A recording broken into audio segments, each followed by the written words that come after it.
to change to residential under Part 3 anyway. So the consideration is then the external changes to the windows and the cladding, and that's pretty insignificant. So I'm quite happy to move approval, Chair. Thank you, Councillor Howard. Councillor Brown? Yes, thank you, Chair. I did go along to the site visit yesterday and was told that there was 93 spaces in a public car park area. I'm not quite sure, and just really for clarification purposes, it sounds like there's some sort of separate area where these four permits for the flats would be. So why is this any different from the previous report, just to clarify? Yeah, I think they're talking about the London Cambridge owned car park, aren't they? Which is actually privately owned. It's a Waitrose car park, so they charge, I think they charge for that. An hour and a half free parking if they go in Waitrose, but they can't stay there all day. Yeah. But there would be permits for them to park 4 cars in those particular areas. So I understand it now. So it's really part of the supermarket car park as opposed to the, the standard free public car parks, and that does clarify it. And please, you've told me about it. Looking at the valuer's report on the section 106 contributions, it just says, if the authority are minded to grant permission on the basis of no contributions, we would suggest that a definitive timescale for delivery is agreed, which if not met triggers a viability review to ensure the site's deliverability. Now, I just wondered why there was a standard condition which just says 5 years in which to commence development, and there was nothing there to actually say about a viability review. Because one of the concerns is that, say, for example, if you had a shorter period of development of 3 years rather than 5 years, then obviously the values that the valuer has looked at will be more in line with what they are. But if there is a significant price increase in the value of these flats, then it may actually lead to a situation where a Section 106 contribution was viable. And in view of what's been said, I just wondered whether or not that condition could be maybe, say, 3 years in which to commence development, if the development isn't commenced within that time, then it will be subject to a further viability review or something of that nature, because we're just giving this the standard 5 years, and it could be sat on for 5 years while the values of the flats increase, not providing, potentially starter homes for people. And, in view of the comments there, I just wondered whether any consideration could be given to that particular condition. Thank you. Yeah, Chair, Councillor Brown's spot on. It's something that Phil mentioned to me about 30 seconds before Councillor Brown mentioned it. So there's one of 2 ways of tackling it. One is to still have a Section 106 agreement that requires a viability trigger in the future, or the other way, which is much simpler, would be as Councillor Brown suggests. So instead of giving a 5-year consent, we could give a shorter period. So I would recommend to you members that if you're minded to approve it, we change that standard condition and give 3 years instead of 5. What that would mean is if it hasn't been implemented or started within the 3 years, they'd need to apply for planning permission again. So we'd look at all of these issues again. The viability question will be raised again. So it does what Councillor Brown mentioned. Councillor Murphy now, please. Only briefly now, Chair, because most of it's been covered. It's just that the Woodstock Way car park is being recommissioned now that the school's finished. So if there was any parking issue with taking up part of the Waitrose, even though it does belong to London and Cambridge, there's any amount of parking around there now. So did Giles second it? If he didn't, I'll do it. He proposed it. Yeah, well, I'll second it and move for approval. Thank That's you. subject 3 year. With us, yeah. So as stated, Councillor Harris, did you wish to say? Thank you, Madam Chair. It's only, it's if you like, almost probably a waste of ink, because the developer just needs to go in there and do something and say, I've started. Yeah. Thank Yeah. But not occupied. Yes. I think, Chair, that's always the challenge we have. yeah, we can't get around that one, unfortunately. Right, thank you, Mark. Councillor Giles Howard, he proposes approval, seconded by Councillor Phil Murphy. A show of hands for approval, please. With the amended. With the amended, yes. I think that's unanimous, It's Chair. unanimous. Thank you.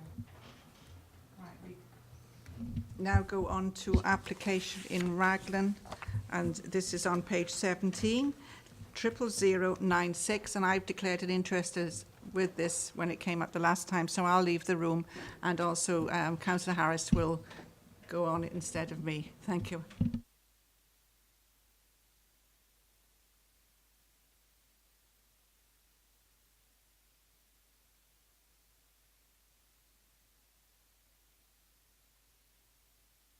I'm not sure which officer's taking us through. That's Phil. Okay, Yeah. thanks, Phil. This is coming back, as members remember, this was well debated and aired at the July meeting.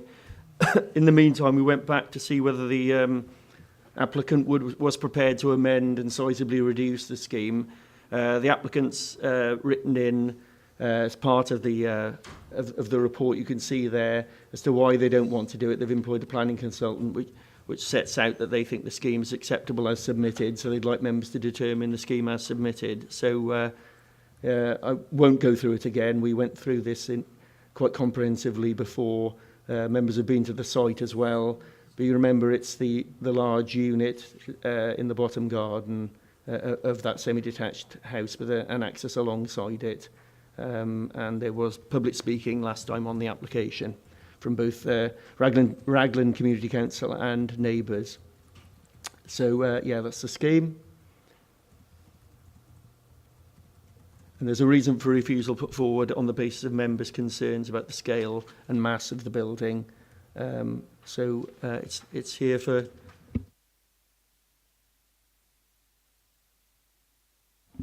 Yes, thank you, Rog. And I can only say how disappointed I am that the applicant didn't take up our offer of reconsidering this. As far as I'm concerned, the reasons for not approving it last time remain, and I don't see how I could personally vote for any change. So if you're looking for a recommendation for refusal, I'm happy to put it forward. And I'll second that.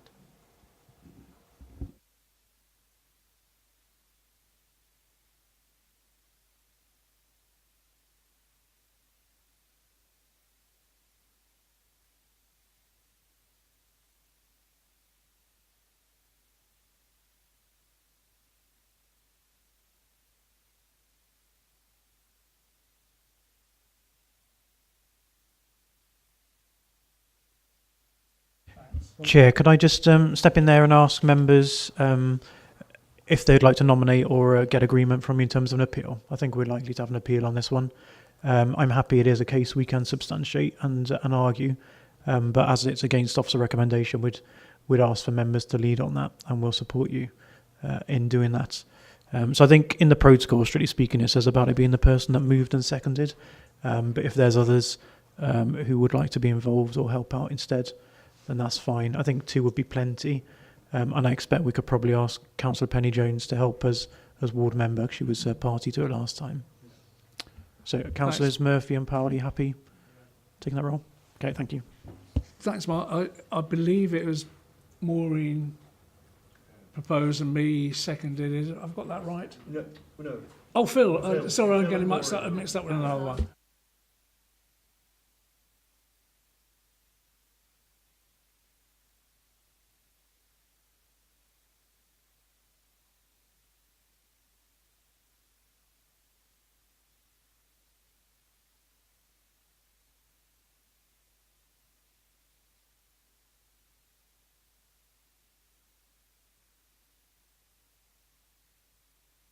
Right, thank you all very much. We now go on to page 39 to 44, application 00707, and this is 5 lanes at Cowent. Thank you, Madam Chair. Yes, this application is returning back to Planning Committee following last month on the 7th of August. Members did consider the planning application and have deferred the application for recommendation for refusal. I'll just run through with you what the proposed development is, or what the retrospective development is. So it's 5 lanes in Carwent. It was a development of 4 dwellings, all of which were given consent via Planning Committee, and then subsequently they were sold off to different developers and they built them out not in accordance with the approved plans. So we had 4 new applications, 3 of which were approved by the delegated panel, and then this one which is outstanding. So this application is, if you go on to the next slide, this is what we approved, or the Planning Committee approved last year. So it was a detached dwelling with a detached garage, which was put forwards of the building line and a single story in character. Phil, if you go to the next page. So this is what's been built. So the garage has now actually been connected to the house and is now a 1.5 story garage. If you go down to the next. So there's a first floor level as well with space, living accommodation above. That's how it looks on plan in terms of the elevations. So it is now 5.6 metres to the ridge. And as you can see, it is connected to the house, so it's in a totally different location. Members might remember from site, it's actually built, so this is a retrospective application, so we have got the benefit of the photographs here as well, in terms of seeing the visual impact. That's how it's connected. That's from the neighbouring property who've got concerns over development. That's the hedge and obviously the roof of the garage from that property. And that's it front on. So that is the garage there connected to the main house. Officers recommended to you last month that the application should be approved because they, in terms of considering the development, they considered that the visual impact was acceptable and the impact on the neighbouring property wasn't unacceptable in terms of it, no overlooking windows, and it wasn't considered to be unacceptably overbearing. However, members did consider that the proposed development was unacceptable based on those 2 grounds, and the reason for a refusal is outlined in the report. So the reason we're putting forward, which we've minuted from your meeting, is the scale and mass of the garage as built is excessive. Its layout pushed forward of the common building line of this development is out of character in relation to the remainder of the development, and it has an unacceptable overbearing effect on the amenity of the neighbouring property to the east, conflicting with policies S17, DES1 and EP1 of the adopted local development plan. So that's the reason for refusal for members to consider. Thanks.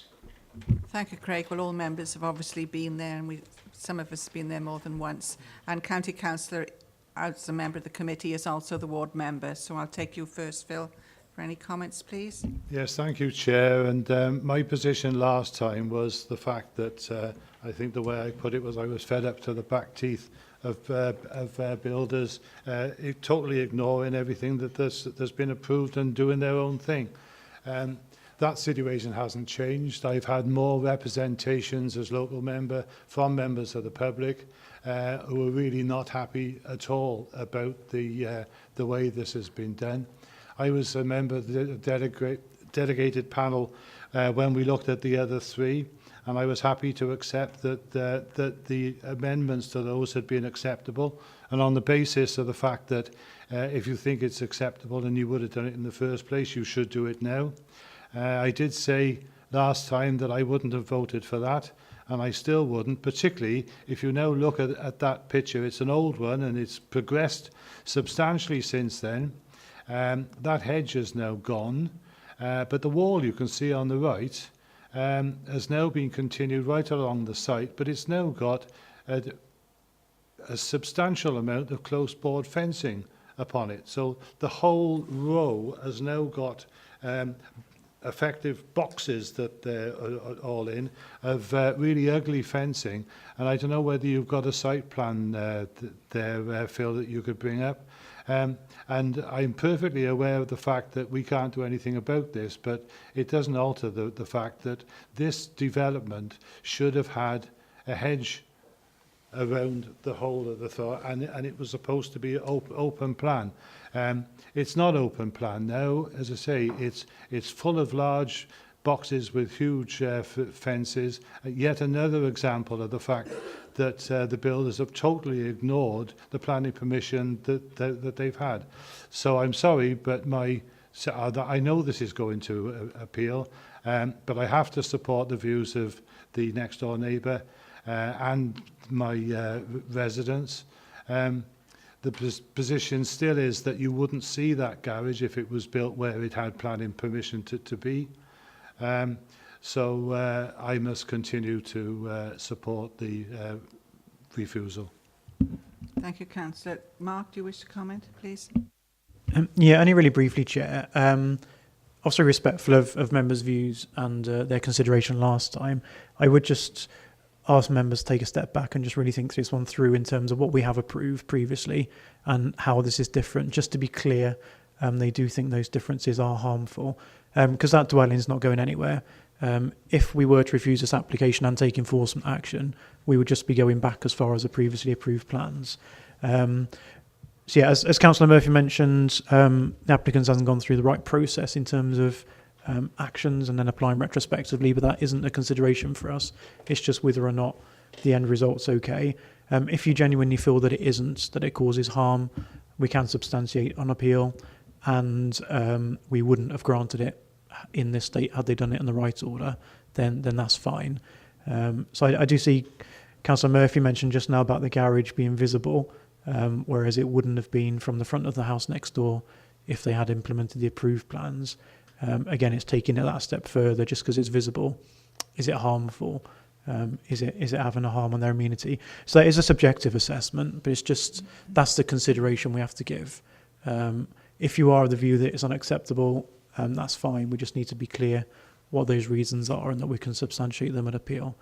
Because again, we'll be looking for your support to lead on that appeal. Thanks, Chair. Thank you. I went there with delegated panel, as you know, besides our site visits. And when you think it's open plan and you've got a hedgerow or something, of course, that tends to keep it looking very much in a rural setting. But now it looks very urbanised and it doesn't do a lot for the ecology or the wildlife when all of a sudden you've got a stone wall and panelling above it.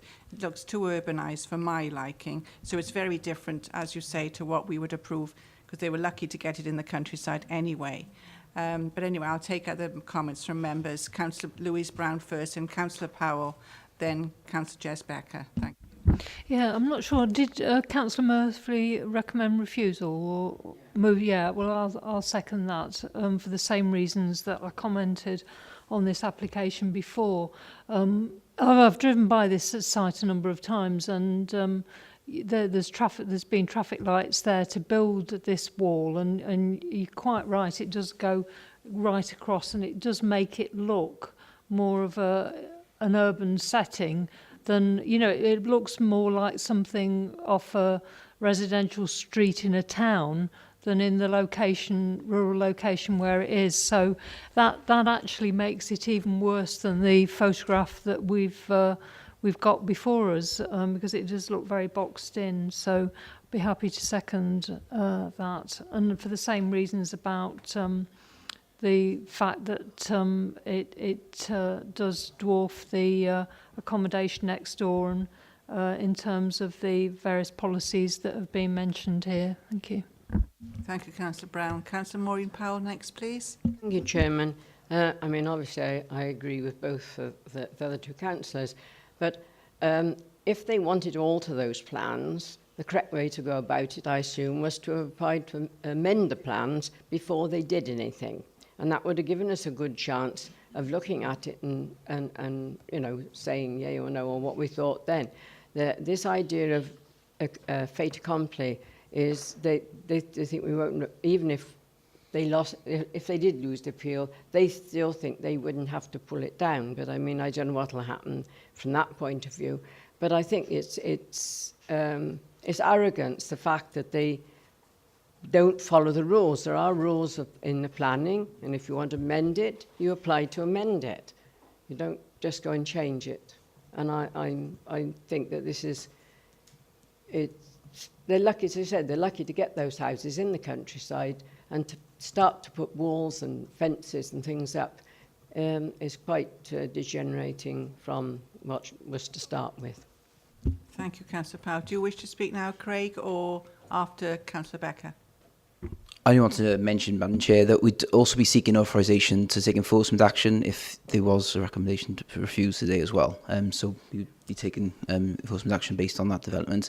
And if members are minded to refuse it, again, we would seek for 2 members to help defend the appeal, given the officer's recommendation. Thank you, Craig. Chair, sorry, can I just reiterate? I understand what Councillor Powell's just said, and she's right, it is annoying and it is the wrong sequence of events, but that can't be a reason for refusal. That is costable at appeal. We've got to be clear, it's whether or not this is acceptable or causes harm. There's a planning harm. If it is causing a harm in terms of its design or its impact on the neighbour, and members are happy defending that, that's fine.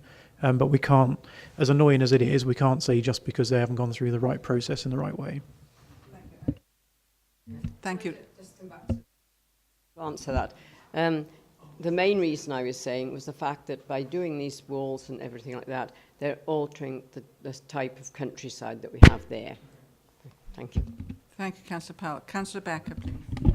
Thank you, Chair. We've seen quite a few properties come through over the last little while to do with garden grabs and people sort of building next door, and we've never refused them on a ground of loss of amenity for a building that has windows overlooking somebody's garden, has been much closer to the boundary, and has a greater effect on the light. And yet we would refuse this on amenity? I disagree. I think that we need to be consistent in the decisions that we make, and that is not loss of amenity by the standards that we have established in previous decisions. So I think that whilst it is terrible that we have been gamed in this way by the developer, that is not a reason for refusal. Neither is the fencing, or is it a hedge at the front, because we're looking at the plans of that garage at the moment. So arrogance on the part of the developer is not a reason for a refusal. Gaming the system on the part of the developer is not a reason for refusal. Only the law is the reason for a refusal. And we've established our precedent about what constitutes loss of amenity, and this isn't it. So if we go ahead and recommend refusal, it will get overturned, and we will carry the can for that, and we will not have achieved anything. What we need to do is find out mechanisms to stop it from happening, to stop that gaming of the system from happening. But this here, making this refusal or approval, that isn't that mechanism. So. Thank you, Councillor Becker. I will now take Councillor Blakeborough, then Councillor Brown, if you wish to come back for a short time. Then I'll take Giles Howard. I have to agree with you, really, what you've just said. I'm the same. I'm really quite angry, you know, that they've done this. But we can't make decisions based on emotion. It has to be logic and reason. And I've just written down a few notes here, you know, what piece of legislation is used to support the decision for refusal, because it gives an urban look in a rural setting. Now, it's not in the ONB, it's not a conservation area, so we can't even pull on those in terms of design and visual impact. Yeah, I'm very angry, I'm very irritated, but I think you're right. If it goes to appeal, Welsh Government will just push it through. So my head is saying we've just got to say yes to it. My heart's saying say no. But I think when you're looking at planning, it has to be the head, and you have to base it on solid legislation. And I say, I think just because we don't like the design, we don't like the look, there's no legislation to sort of pin that on, because it doesn't really cause harm. It causes harm to my eye and to my heart because of the way it's been done. But actually in legislation, I just don't think we've got anything to be able to hang on a refusal. In some respects, I appreciate what you're saying, but when you've got permission to have a hedge along something, you don't generally put a wall up, especially in the countryside. Yeah. So, yeah, but we're not dealing with that particular aspect today. We're dealing with the garage. Exactly. As far as permissions are going, I mean. Councillor Brown, then Councillor Giles Howard. Yes, thank you. I do think there is. I have to disagree with the last two councillors, because I think in the situation here, we're looking at if that development came to us, and I think the points that Mark Hand has made is relevant. If that development came to us in that form initially, would we, with the walls and with the garage in the way it is, would we say no to it? And I think the answer to that is yes, we would say no to it. And so it's not on the basis of basically the amendment, it's on the basis if this was presented as an initial application to us, would we refuse it? And I think if you'd seen the walls and all the way around, it actually isolates that single property even further by, it's almost becoming like a gated community with the walls there, and is totally inappropriate. And I do think that, in fact, because that building next door was there before, I do think we've got planning policies to support that, because it says in DS1, it says respect the existing form, scale, siting, massing, materials and layout of its settings and any neighbouring quality buildings. Now that's a neighbouring building, and it isn't respecting the form, scale, siting and so forth, because the garage, when it was in the original position, did respect that, but what's built now doesn't respect that. And I think it was mentioned that the property was, we didn't, if we looked at it from an eye point of view, then we wouldn't necessarily think that was, we wouldn't necessarily like it. Well, amenity is about looking at things like the quality of design and so forth. So from that point of view, I do think that we have got an argument, and we've got an argument within policy to actually refuse this application. And I have heard, local comments from, why on earth did the planning authority pass that? Because they assumed that what's there now is what we put forward. So that's a comment, how ridiculous, why did they allow it? And I think those sort of things should be taken into account. And I think there is a planning policy to actually support us in refusing this application. Thank you. Thank you very much, Councillor Brown. Very well and eloquently described, exactly. Councillor Giles Howard, please. Thank you. I think I agree partly with Councillor Becker's comments and the impact of amenity. I think there's a sufficient distance between that 1.5-storey garage and the property to the left, so that it wouldn't affect outlook. It doesn't. There's not enough mass there to cause shading or anything. To me, the stronger part of the argument and reason for refusal is the fact that it looks incongruous. And as you look at it from the highway there, that gable end doesn't look a million miles away from the height of the ridge. And if it had been retained as a single-storey structure and followed the original plan, it would have reflected the nature of the site better. As it is now, I'm not sure I necessarily agree with the wording of the reason, but it looks slightly alien in that the other houses, the existing one and the other new dwellings, are all set back from the road to more or less a similar degree. That brings it forward. It looks odd. It disrupts the street scene, and for that reason, I'm happy to support the refusal. Just going back to the matter of the boundary, and I think Phil described the wall with a considerable amounts of close-board fencing above. Well, given it's adjacent to the highway, isn't that enforceable on its own? And if not, I go back to the point, a couple of months ago we had an application in my ward where the boundary treatment was the key thing, and we need to be looking, if we think this is really important about how the development faces the public realm, then we ought to be thinking about conditioning boundary treatments in perpetuity and not just relying on a plan that shows a pretty hedge that we have nothing to stop the applicant ripping up and putting up a wall or a fence that won't be as visually appealing. But I would appreciate if we can have some comment about whether or not what has been done since is enforceable. But other than that, I'm happy to support the reason and also happy to contribute to any work that needs to be done on subsequent appeal. Thank you very much, and thank you for that contribution, Councillor Howard. Anybody else wish to comment? Oh, Councillor Higginson, please. Yes, thank you, Madam Chairman. I mean, there's been some very intellectual arguments put forward as to why that should not be allowed, and I totally agree with them. You look at the house, even the older house there, and the other new ones there. They are quite pleasant to look at. And then you've got a thing. You're looking at the pine end of something as you go by the road. This is, and to go back to what's been said earlier, we didn't agree to that in the first place, and we wouldn't have agreed to it either. And I think that we got to support the fact that we need refusing.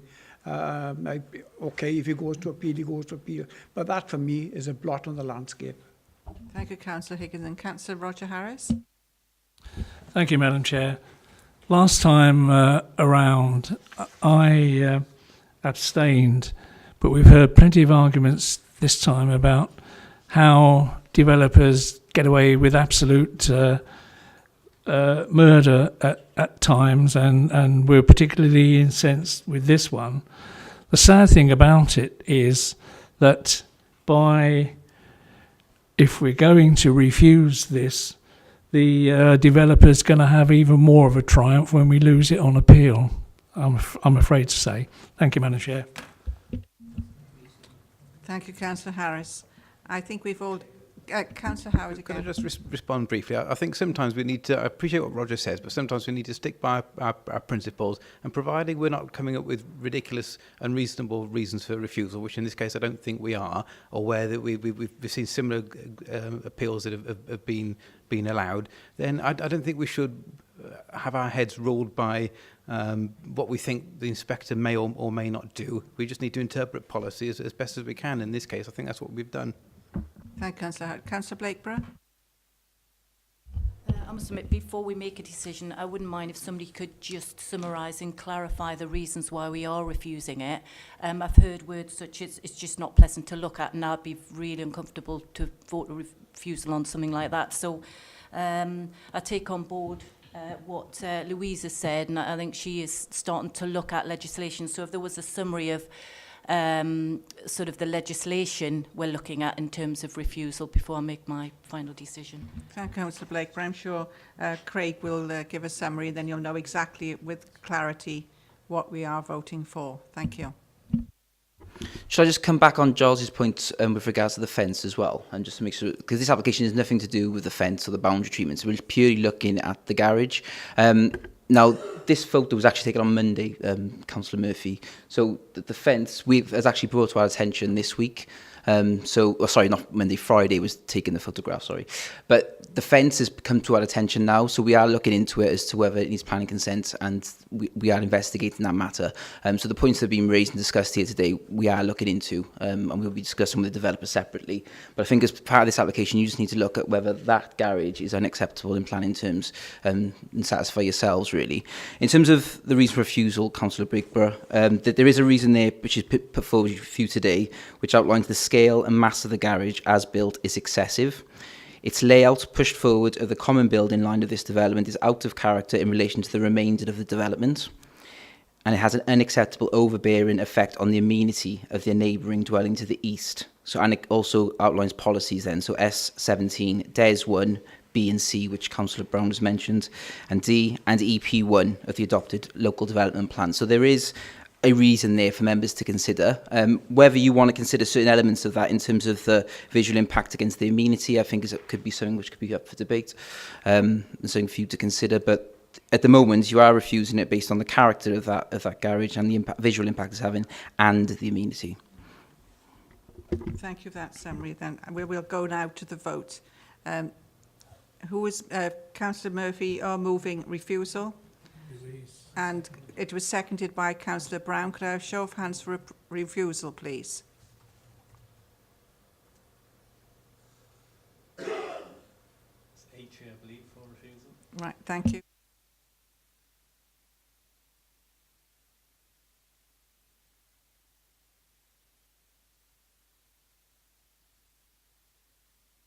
So that has... Again, Craig, do you wish to comment? Is that also to take enforcement action as well in terms of with the garage of the garage?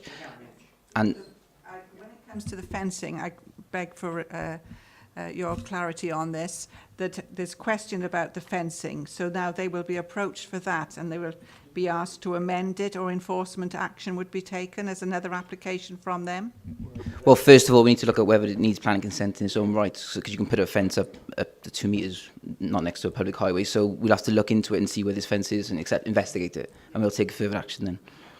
Thank you. So everybody clear about now what they voted for? Councillor Brown? Yeah, I think it's a wall, actually. I mean, it's basically, yeah. I'll show Councillor Brown a photograph of it now. So. Yeah, Chair, that's fine. We'll cover the fence/wall separately, investigate if it needs consent, and if it does, pursue that in the usual fashion. Today's decision, you've refused consent for this for the reason that you've just voted on, that Craig read out, and also authorised enforcement action.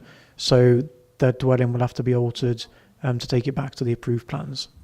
And also with the appeal, a couple of members have now also said that they would be happy with going to appeal.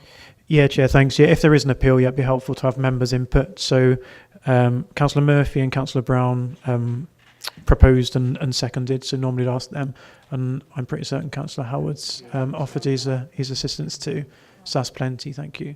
Right, thank you all very much on that. Councillor Brown, could Yeah, just to clarify, I think I understand that basically there's a wall there and there's a fence on top of it. That's what's happened. Thanks. Councillor Dover, you wish to comment?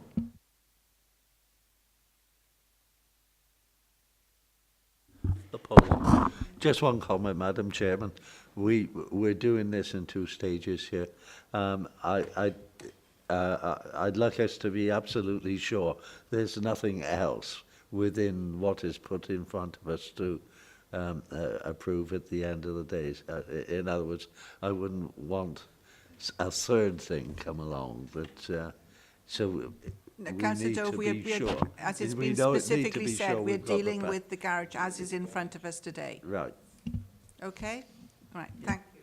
We now go on to the next application, and that is in Monmouth on page 45 to 48, 01048. And that's Craig, and I hope you'll comment as to why it's come to committee today. Thank you. Thank you, Madam Chair. Yes, this is another proposed development for a garage, a replacement garage at Swallow Hill, Prospect Road in Monmouth. The application is quite modest, really, and the application is being presented to Planning Committee because it's a local member. Scheme of delegation outlines that any application by a local member needs to come forward before the Planning Committee. So the application is for a replacement garage. The proposed garage, Phil, if you want to... Well, that's the existing garage at the site at the moment. It's a flat roof prefab garage. And then this plan then shows the replacement garage. So the top plan there shows the hip roof garage, which is being proposed. So it's 3.9 metres wide by 5.65 metres long, with a height of 4.1 metres to the ridge. And the land actually descends at the back there. So from the rear, it's 3.8 metres high. And it's located to the south of the dwelling there. You can see on the block plan, and members were on site yesterday, I believe, to have a look at it. So that is the application. It's a typical garage facing brickwork to match the house, large cladding, and UPVC rainwater goods. In terms of the application as outlined in the report, there's no objections from any parties. So Monmouth Town Council have recommended approval. None of the neighbours have objected to the proposals. And we've considered the proposed replacement garage to be visually acceptable. It's not overbearing or having a negative impact on anyone's amenity. And for those reasons, as outlined in the report, we are recommending the application is approved. Right, thank you very much indeed. I believe, Phil, you wish to comment first of all. Thank you. Councillor Murphy. Yes, thank you, Chair. And the only thing that surprises me about this is how it's taken so long for it to come forward. I think we commented yesterday. I asked Phil if it was listed, and he said it's listing. I think the sooner this is done, the better, and I recommend approval. Thank you very much, Councillor Murphy. Councillor David Evans. I'll second that proposal, Madam Chair. Right. Thank you. Anybody else wish to comment? No. So it's been proposed and seconded for approval. Could I have a show of hands for approval, please? It's unanimous, Chair. Right. Thank you very much indeed.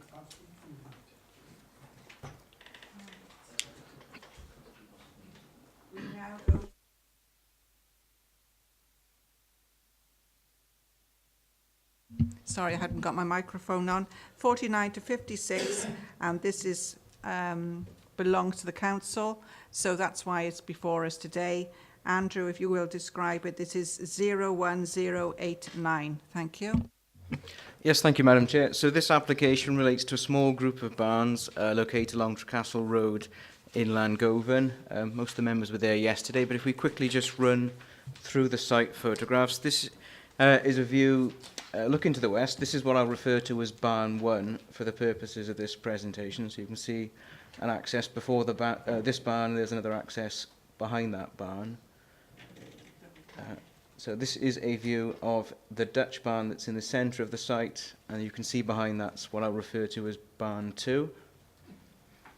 This is a better view of Barn 1 from the rear with an existing corrugated lean-to on the rear elevation. It's a better view of the central Dutch barn. This is a view of the single-storey Barn 2. There's quite a few views in the slides of this stone and brick building. Just running through those. This is the nearest neighbouring property, which sits to the east of the site on a slightly elevated position. And that's again a slightly blurred view. That's from the front of the site. You can clearly see there's two existing vehicle accesses either side of Barn 1. I think that's the last of the photographs. So, as the chairman has indicated, this is an application site that's owned by the council, who is also the applicant, and that's the reason why it's before you today.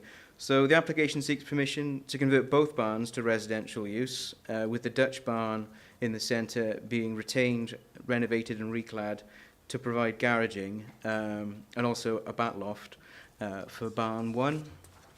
So Barn 1 is a stone barn with brick detailing as timber boarding on both its gable ends. As you've seen from the photographs, there's an existing corrugated metal lean-to on the rear. It's proposed to demolish that lean-to and replace it with a stone and timber equivalent lean-to. Sorry, I'm just going to get to the right one.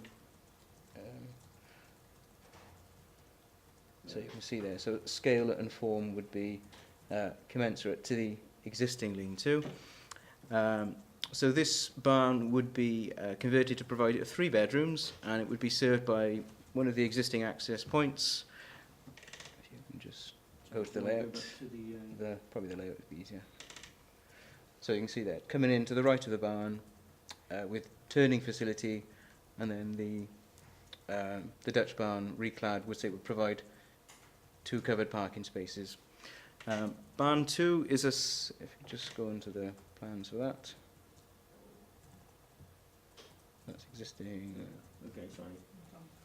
That's the existing. So this is a single-storey former stable block. It's a stone construction with brick detailing and terracotta roof tiles. So this is proposed to be converted into a single-storey 3-bedroom dwelling. That would also include the insertion of a glazed section. So the courtyard, the existing courtyard, to be retained. As you can see, that's the glazed section that would provide access either side of the building. So both barns would benefit from their own vehicle accesses, and it's worth noting, perhaps Phil, on the layout, that there is a modern agricultural building to be demolished also in the sort of bottom left-hand corner, as you can see outlined in red there. That's it, yeah. That would overlap the turning area for Barn 2. And finally, in terms of means of enclosures, both curtilages would be enclosed by a simple post and wire fence. So in terms of the consideration application, that was the primary issue, is how it meets our policy H4, conversion of buildings to dwellings. Both buildings are of traditional appearance and are considered to be structurally sound and capable of conversion. Whilst an extension is required to Barn 1, this would be, as discussed, a similar scale and form to the existing lean-to that it replace. And as such, officers are of the view it would sort of meet the very modest extension criteria in policy H4. The retention of the Dutch barn is considered an acceptable means of providing not only garaging but also a back loft. There's high ecological value to the site, and that back loft provides a key part of the overall mitigation strategy. In terms of heritage interest, the site is located approximately 75 metres to the west of a scheduled ancient monument and 100 metres to a Grade 2 star listed building. But owing to those distances and the sort of scale of works involved, it's not officers of the view it wouldn't adversely prejudice the setting of those heritage assets. And as noted, the site has 2 existing points of vehicular access, both providing adequate parking and turning provision, and as such the Council's highways engineer has raised no objection. With regard to residential amenity, the main property affected was the farmhouse we saw in the photograph earlier, just to the east. Thanks, Phil. So that dwelling is approximately 14 metres from the Dutch barn, which would be a garage, 15 metres from the single-storey barn 2, and 22 metres from the barn 1 at the front of the site. And again, based on those distances, it's not felt that it would give rise to unacceptable loss of privacy or amenity. As I said, the site does have a high biodiversity value, and members will have seen in late correspondence confirmation that the further survey work undertaken is now sufficient, and there are some additional conditions that have been requested by our ecologists that cover lighting control, compliance with the mitigation strategy, and also ensuring the timing of works during the summer months precluded to safeguard breeding birds. So finally, as per the Council's affordable housing policy, a commuted sum of £54,321 would be secured via Section 106 agreement to local affordable housing. So therefore, subject to the updated conditions presented in late correspondence and the signing of the 106 agreement, the application is presented with the recommendation for approval. Right, well, most members were there at the site visit yesterday. The local member is not here to speak, or a member of the planning committee, so I will take comments as you wish. Thank you. Who wants to take the first comments? Councillor Anne Webb? Yes. Just a couple of points, please. You mentioned the approval notice. If the 106 agreement is not signed within 6 months of the Planning Committee's resolution, then delegated powers be granted for the officer to refuse it. Who will sign that actual document, please? I'm disappointed that the Community Council haven't commented. I know I'm always talking about this, but they don't meet in August. I wonder if any reminder was sent to them for their comments on that, please. The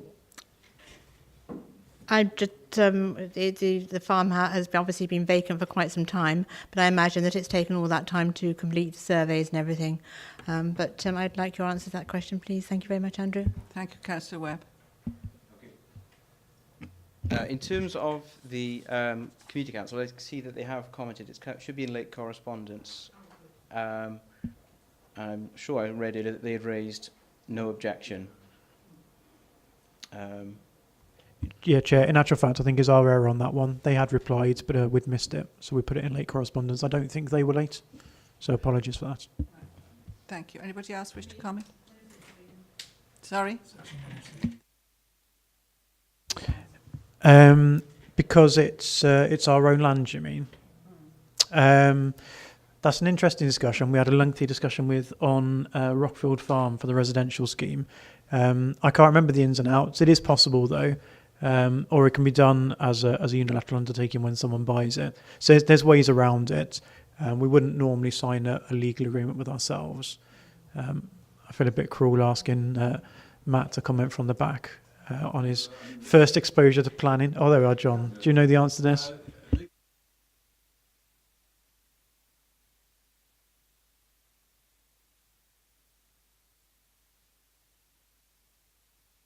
Can't covenant or agree with itself, but I believe there is an exemption for a unilateral undertaking, so it could be done by way of a unilateral undertaking rather than a 106 agreement as such. Right, thank you. Thank you. Councillor Giles Howard, then Councillor Brown. Thank you. Just a couple of questions about policy H4.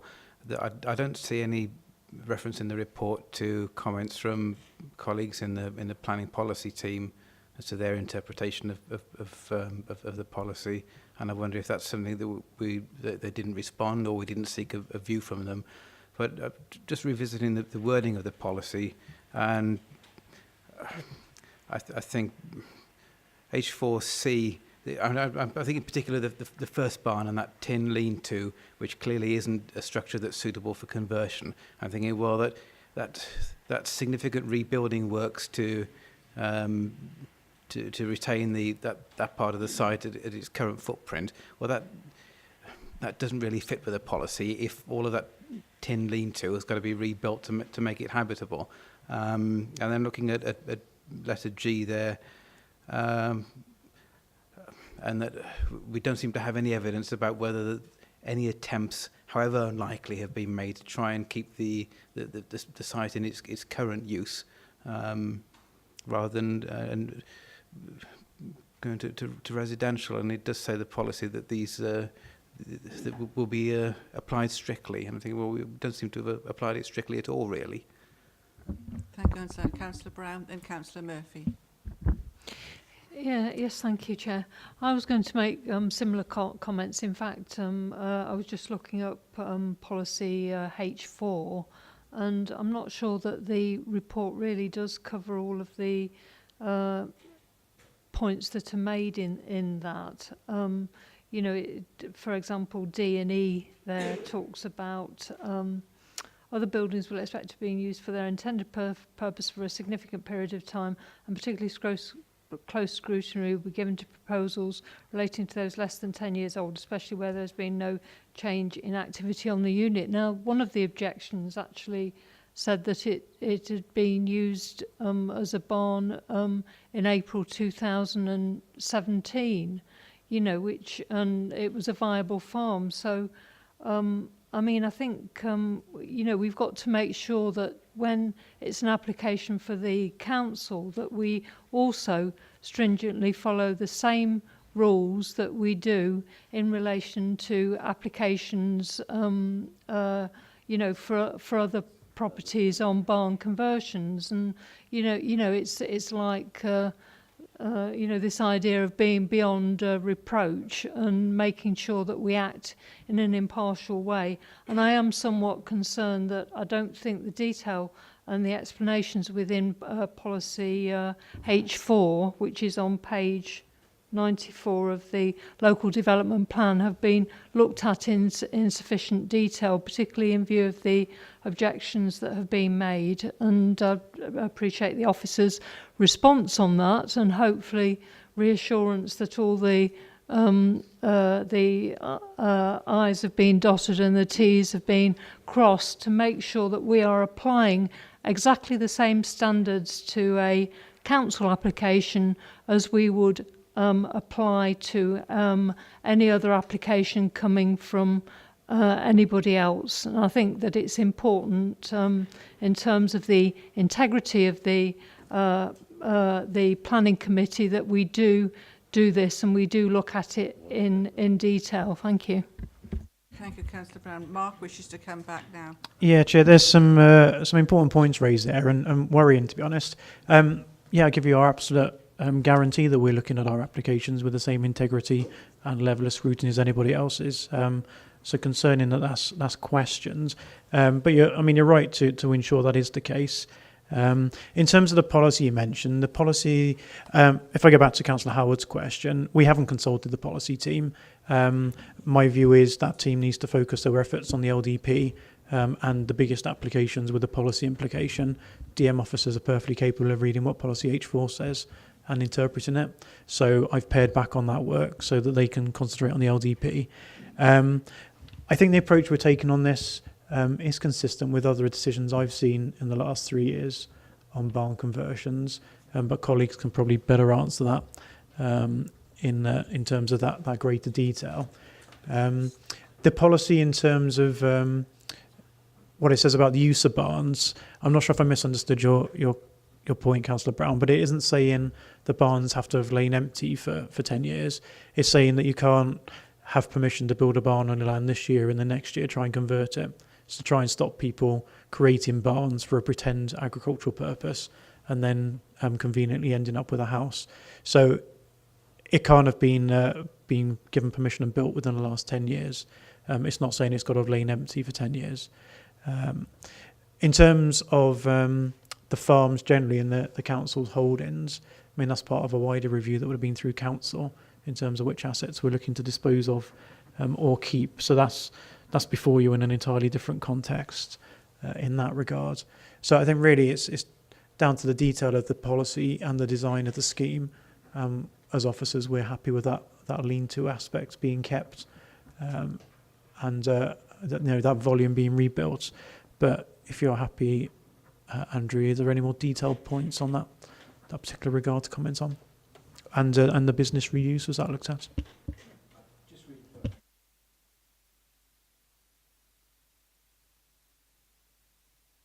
Bear with us, Chair. There's details on the reuse within the statements put in with the application that Andrew's just reviewing. To just comment in general terms on the business reuse element, we don't expect every barn to be marketed for business purposes. It'll be quite apparent whether the barns are suitable for businesses, because they'd be very close to a main road, for instance. They'd be capable of accommodating quite significant parking needs without harming the local landscape. I think in this instance, it is down a narrow lane. You wouldn't want lots of office traffic going down there. It's suitable for residential use. And certainly in business use terms, I don't think it's suitable for a light industrial unit or an office use, because of the volume of traffic that would be involved and the nature of the traffic that would be involved going down that fairly narrow lane. We wouldn't have actually expected the applicant to market it directly for business purposes in that regard. Councillor Howard? Would it help maybe to defer it to next month? And I take Mark's point, but I'm just looking again at point G in paragraph 6.1.13 and pick out the bits there. In accordance with PPW, preferred use for such buildings is employment uses as well as for tourism, sport, recreation, blah, blah, will not be permitted unless it can be demonstrated that every reasonable attempt has been made to continue the building's use as an economic or business asset. And that's the problem I have, is that there's nothing within the report or that we've been told that demonstrates that that reasonable attempt has been made. And I wonder maybe, no doubt that perhaps the site has been marketed by corporate estates or other uses have been looked at, but I just want to be absolutely sure that that is the case before I put my hand up for it. And I'd be quite happy for it to come back next month if supporting information is needed. Thank you for that, Giles. I think there are quite a few questions about this. There's a mention in a line on page 51, the site was well managed and husbanded until the forced termination of the tenanted farm. I believe that's a wrong statement, because I believe his tenancy had come to an end and it wasn't extended. So he wasn't forced at all to vacate the farm, because his tenancy had terminated by the fact that he had a business farm tenancy. Am I correct in that, Phil? Yes, Chair, that was the point I was going to make when I put my hand up. There has been various references to the viability of the holding and the current use of the barns. That's irrelevant, as you say. The tenant was on a farm business tenancy that came to an end. He was given the statutory notice. He complied with that. In fact, it was extended to help him during the lambing season. The holding is currently rented out. Those barns are not part of the holding. They've been lying empty ever since. So it isn't a viable ongoing unit, and those barns are surplus, and that's the reason why they're being marketed. Well, it's not being tenanted out or leased out as a farm as a whole, just the land is being... No, that's right. The land is currently let to various people, and that section there, the farmhouse, although that's not part of this application, and the barns are absolutely surplus, and that's the reason why they're being marketed. So we haven't highlighted at all as today as to the disposal of this farm, much as I would like to have seen it being sold as a whole. I don't think personally that there's been enough discussion about the disposal of this very large farm, because there's a large acreage to this farm. Councillor Matt Feakin. Thank you, Chair. Sorry for being late. Just given the location of the buildings that we're looking to convert, in relationship to the other buildings which we're not going to convert, Bearing in mind at our last meeting, we was looking to move some stables and looking to move the muck heap because a small amount of muck was going to drive the neighbours berserk. Are we looking to put any sort of restrictive covenants on the remaining agricultural buildings, which are in red, which are outside of this proposal, but in effect, it's in our control at this point in time, as we're transferring part of the title over to these new titles. Just to save any sort of problems in the future, is that something normally within the policy to say that we would remove intensive livestock and keep a restrictive covenant on the farm buildings? Chair, it's not something I'd normally see covered with a planning condition. If there might be covenants in relation to sale or disposal or future tenancies, I'm not sure. We would need to chat that with the states. Is that balance between we have to accept that there could be some odour and noise from intensive livestock in particular, and that would be a planning consideration. So we need to be comfortable that residential use there can work.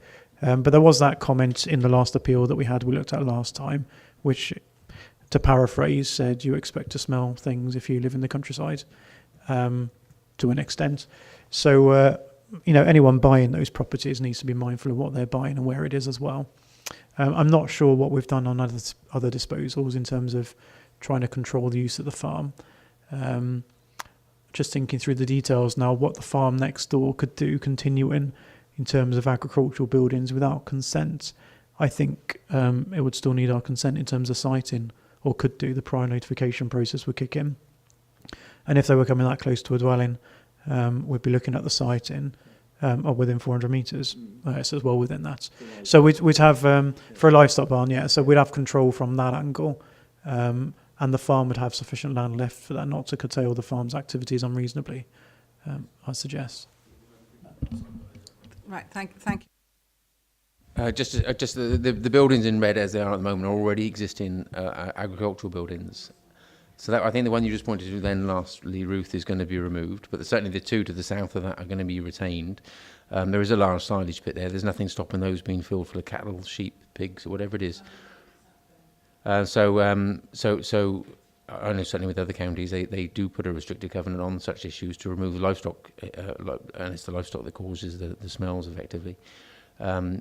Just something I think we should consider moving forward. That's all, just to save problems, especially when it's in our own control. At this moment in time, we could put that restricted covenant on there, fine for grain storage, machinery storage, anything else, and just removes the livestock element from it, and that ticks a lot of the boxes in.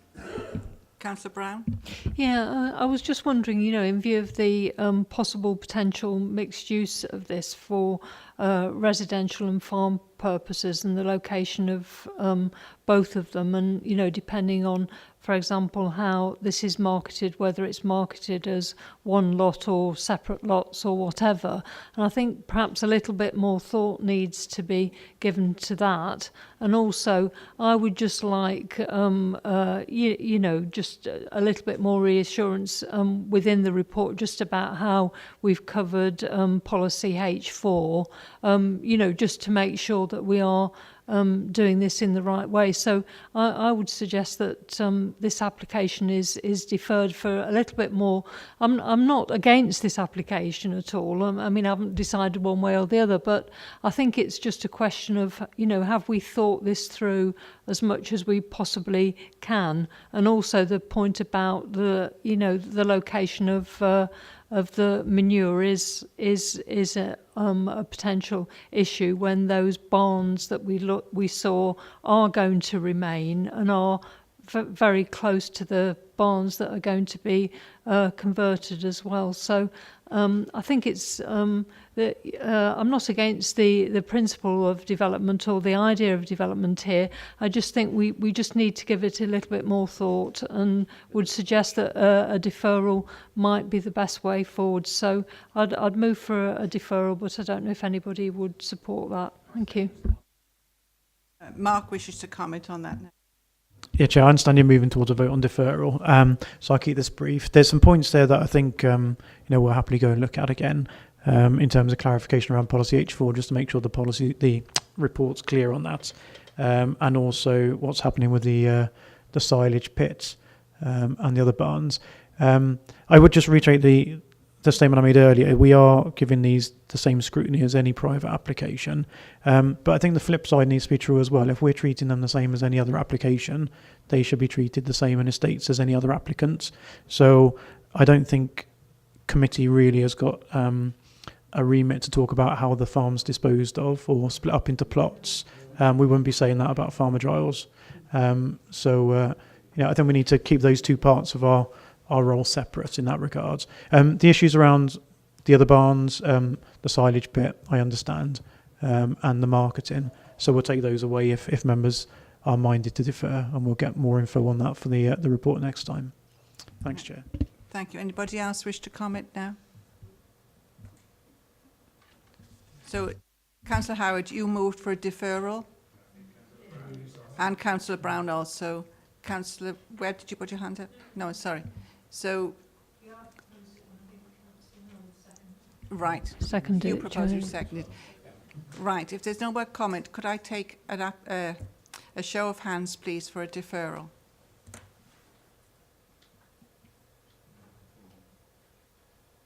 That's all. But I think that's everyone bar Councillor Powell. yes, I think so. Okay. So that's going to be. Against, Chair? Sorry? Do we know how Councillor Powell is voting? Abstained. Right. Thank you. So that's been deferred for reasons of more clarity, I think, on a lot of this. Thank you, Mark. Concludes oral applications for this afternoon, but I believe Mark has something that he wishes to say to committee about Friday's meeting. Thank you, Mark. Yeah, Chair, with your permission, Chair, I'll just go through a couple of updates for forthcoming things that we discussed in briefing. Are you happy with that for the next 3 meetings? Yes, please. Yes, thank you.